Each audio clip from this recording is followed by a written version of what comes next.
Hi everyone, welcome back to another video. ये एक short video होने वाला है जिसके अंदर हम दो इंपॉर्टेंट चीज़ों के बारे में बात करेंगे। नंबर वन, कि हॉस्टल अवेलेबिलिटी का क्या सीन है महाराष्ट्र के government colleges as well as private colleges के अंदर। एमबीबीएस के, यहाँ पे सिर्फ एमबीबीएस के बारे में बात करने वाला हूँ इस वीडियो में। तो अगर आप बीडीएस या फिर और कोई कोर्स के हैं तो आप इस वीडियो को स्किप कर सकते हो। और दूसरे हम बात करेंगे कट ऑफ के बारे में, बिकॉज आप में से बहुत सारे स्टूडेंट्स का ऐसा था कि हमको सर राउंड वन का कॉलेज वाइज कैटेगरी वाइज सारे कैटेगरीज का हमको कट ऑफ चाहिए, बिकॉज हमको डिफेंस का भी चाहिए, हमको एससीबीसी का भी चाहिए। तो मैंने इसमें सारे कट ऑफ जो है वो भी इंक्लूड किए हुए हैं। तो अगर आप कट ऑफ देखने के लिए आए हो तो बस 2 मिनट रुक जाना, हॉस्टल अवेलेबिलिटी के बारे में सुन लो, उसके बाद मैं कट ऑफ के बारे में बात करूंगा। ये वीडियो पूरी तरह एमबीबीएस के ऊपर है। पीडीएफ भी जो मैं आपको यहाँ पे प्रोवाइड करूंगा वो भी एमबीबीएस के ऊपर ही रहने वाला है, ठीक है। तो सबसे पहले गवर्नमेंट कॉलेज इसके बारे में बात कर लेते हैं। ये मैंने जो आपके सामने डेटा लाया है as far as hostel availability का इस कंसर्न, तो वो गूगल फॉर्म के बेसिस पे लाया हुआ है। तो बहुत सारे बच्चों ने गूगल फॉर्म यहाँ पे भरा बेस्ड ऑन उनको कौन सा कॉलेज अलॉट हुआ, और उन्होंने बताया कि कॉलेज में उनको हॉस्टल मिलने वाला है या फिर नहीं मिलने वाला है as far as first year is concern.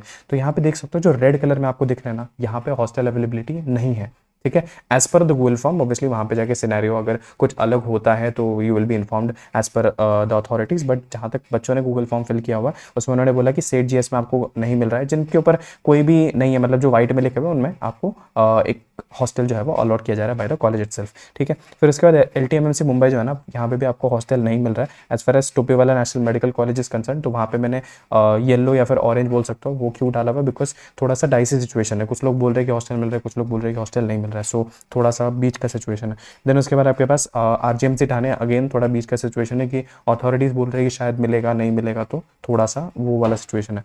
Then you have VMGMC Solapur. VMGMC Solapur में आपको हॉस्टल यहाँ पे नहीं मिलेगा। Then you have SCGMC Nanded and GMC Nashik, यहाँ पे भी आपको हॉस्टल अवेलेबिलिटी का सीन है, तो आपको हॉस्टल आपको नहीं मिलेगा। नेक्स्ट इज अबाउट मेरा college, that is SBI JMC Dhule. यहाँ पे भी आपको फर्स्ट ईयर के लिए अभी कुछ महीनों के लिए आपको हॉस्टल नहीं मिलने वाला है। It is all because of the covid problem. उसके बाद जो जीएमसी जलगांव है, again there is no hostel availability in GMC Jalgaon. Chandrapur में भी नहीं है आपके पास, नंदुरबार में भी नहीं है। सिंधुदुर्ग का अगेन थोड़ा सा डाइसी सिचुएशन है, कुछ लोग बोल रहे हैं कि हाँ मिल रहा है, कुछ लोग बोल रहे हैं कि नहीं मिल रहा है, सो वो वाला सीन है। तो as far as hostel availability is concern, ये आप देख सकते हो आपकी स्क्रीन के ऊपर। As far as private colleges का कंसर्न है, तो सारे जितने भी प्राइवेट कॉलेजेस है वो अपना हॉस्टल प्रोवाइड करने वाले हैं। The reason Bing obviously hostels जो है उनमें वो जितना चाहे उतना फीस चार्ज कर सकते हैं। बेसिकली 13 में देखोगे तो 3-4 लाख रुपए हॉस्टल का फीस मांगते हैं, तो हॉस्टल फीस इतना ज़्यादा लेते हैं, इस वजह से उनको हॉस्टल देना ही पड़ता है। तो प्राइवेट कॉलेजेस जितने भी है महाराष्ट्र के अंदर एमबीबीएस के, सब ने हॉस्टल यहाँ पे प्रोवाइड किया हुआ है। अब आते हैं अपने सेकंड इंपॉर्टेंट सेगमेंट के ऊपर। हॉस्टल अवेलेबिलिटी का समझ में आ गया, सो दैट आपको आगे के राउंड्स के जो चॉइस फिलिंग होगी वो आपका थोड़ा सा ज़्यादा सिंप्लीफाई हो जाएगी। अब बात करते हैं कट ऑफ के बारे में। तो यहाँ पे जो पीडीएफ आपके सामने दिख रहा है, एक तो मैंने गवर्नमेंट एमबीबीएस के भी सारे बात करे हुए हैं, ठीक है। ये सारे गवर्नमेंट एमबीबीएस के कट ऑफ्स है ना। इसमें मैंने क्या किया ना, हर एक कैटेगरी का ना अपना एक पर्टिकुलर टेबल है। फॉर एग्जांपल देखो, पहले गवर्नमेंट का बताता हूँ फिर प्राइवेट का बताता हूँ यहाँ पे आपको।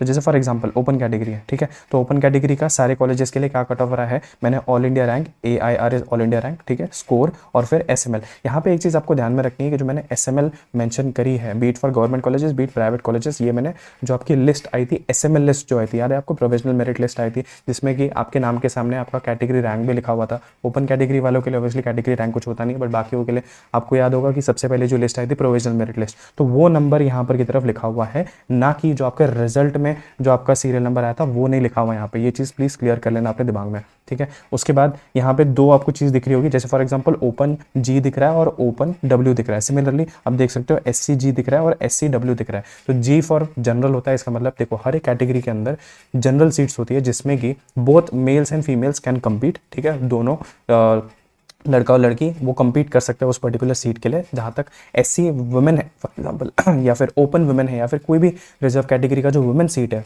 दैट इज अराउंड 33% सीट जो है ना वो महाराष्ट्र के अंदर फीमेल्स के लिए रिजर्व्ड है। तो उसके लिए सिर्फ और सिर्फ फीमेल्स compete करते हैं। अब आप मेरे को बोलोगे कि सर हम इस पर्टिकुलर सीट के लिए कैसे अप्लाई कर सकते हैं, तो वैसा आप स्पेसिफिकली आप ऑब्वियसली अप्लाई नहीं कर सकते हो, वो CET सेल जो है वो डिसाइड करता है। पहले ऑब्वियसली आपका कैटेगरी देखा जाता है, फिर कैटेगरी के बाद आपको कि भाई वुमेन, अगर आप फीमेल हो तो वुमेन वाला सीट दे सकते हैं नहीं दे सकते, उसके बेसिस पे होता है। तो that is not in your hands. तो मैं ये चीज़ बात क्लियर कर देता हूँ। इसलिए जो जनरल सीट्स होती है हर एक पर्टिकुलर रिजर्व कैटेगरी की, उसका कट ऑफ अलग होता है, और जो वुमेन वाली सीट्स होती है उनका कट ऑफ अलग होता है। तो मैंने देखो SC का मेंशन करके रखा हुआ है जनरल और वुमेन, ठीक है। फिर उसके बाद एसटी का भी मेंशन करके रखा हुआ है, यहाँ पे ऑब्वियसली हिडन है बिकॉज ये सारी चीज़ें जो है वो आपको पीडीएफ में मिल जाएगी, ठीक है। वीजे भी देख सकते हो, ठीक है। एनटीबी, तो मैंने सारे categories, even defence 1, defence 2, defence 3 सबका मैंने यहाँ पे मेंशन करके रखा हुआ है, देख सकते हो। डिफेंस 2 का भी मेंशन करके रखा हुआ है, डिफेंस 3 का भी यहाँ पे मेंशन करा हुआ है। ऑब्वियसली यहाँ पे ये चीज़ें जो है वो ब्लर करके रखी हुई गई है। उसके बाद प्राइवेट का भी मेंशन करा गया है यहाँ पे। प्राइवेट में ग्रीन टिक्स मैंने सबके ऊपर इसलिए डाले हुए बिकॉज ऑब्वियसली सब में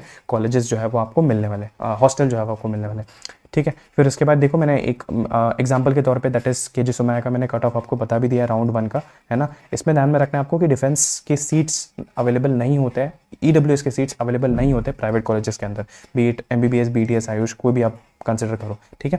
तो ये चीज़ें आपको डेफिनेटली दिमाग में रखनी है। As far as this PDF is concern, तो ये पीडीएफ आपको कहाँ मिलेगा, तो आप डिस्क्रिप्शन बॉक्स चेक कर सकते हैं, फिर कमेंट्स सेक्शन जो है वो चेक कर सकते हो। यहाँ पर वहाँ पर आपको इस पर्टिकुलर पीडीएफ का जो लिंक है वो मिल जाएगा, ठीक है। अगर आपको पीडीएफ चाहिए तो उस पर्टिकुलर लिंक पे जाके आप उस पर्टिकुलर पीडीएफ को ले सकते हो एंड उसे एक्सेस कर सकते हो, ठीक है। आई होप वीडियो जो है वो आपको यहाँ पे हेल्पफुल लगा होगा। तो मैंने हॉस्टल का इन्फॉर्मेशन भी दे दिया आपको। As far as cut off is concern, ये कट ऑफ वाला सीन मैं अभी आपको सामने क्यों लेके आ रहा हूँ, द थिंग इज कुछ स्टूडेंट्स को, कुछ पेरेंट्स को एनालिसिस करना होता है कि हमको अगले राउंड में क्या मिल सकता है, अगले राउंड में क्या मिल सकता है। इवन दो बहुत ज़्यादा वो आपके हाथ में होता नहीं है, बट स्टिल सिंस कुछ बच्चों को टारगेट्स रखने होते हैं इवन फॉर 2025, ठीक है। तो उनके लिए ये पर्टिकुलर पीडीएफ है। अगर आपको ऑब्वियसली ऐसा है कि you just trust the process and आप प्रेफरेंस फॉर्म भरोगे, आपको जो कॉलेज मिलेगा आप उस हिसाब से लेने वाले हो, तो डेफिनेटली आपको ये पीडीएफ वगैरह कुछ लेने की ज़रूरत नहीं है, ठीक है। सो आई होप वीडियो जो है वो आपको हेल्पफुल लगा होगा। अगर वीडियो हेल्पफुल लगा तो एक लाइक और सब्सक्राइब जरूर कर देना।